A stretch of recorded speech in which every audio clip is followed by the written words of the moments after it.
మేనత్త కొడుకులో ఏకలవ్యుడు అంతే మేనత్త కొడుకు. గిరిజనులకి రాజులకి కూడా శుభ్రంగా కులాంతర సంబంధాలు ఉండేవి, అందులో ఇబ్బంది ఏమీ లేదు. ఆయన రాజ్యాధిపతి, ఆయన పేరు హిరణ్యధనువుడు. గమనించండి, బంగారపు ధనుస్సు కలిగినవాడు అని దానికి అర్థం ఇక్కడ.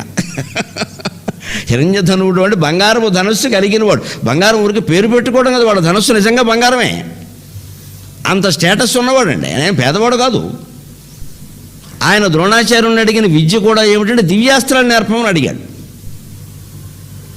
దివ్యాస్త్రాలు నేర్పమని అడిగాడు. ద్రోణాచార్యుడు ఎందుకు వ్యతిరేకించాల్సి వచ్చింది అంటే, ఆయన జమీందారుల ఇంటికి వచ్చి చదువు చెప్పే మేస్టర్.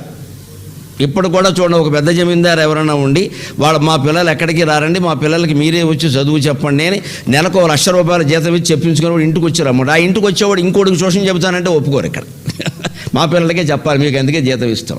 ద్రోణాచార్యుడికి ఉద్యోగం ఇచ్చారు, శుభ్రమైన ఇల్లు ఏర్పాటు చేశారు. ఆయన భార్య కృపి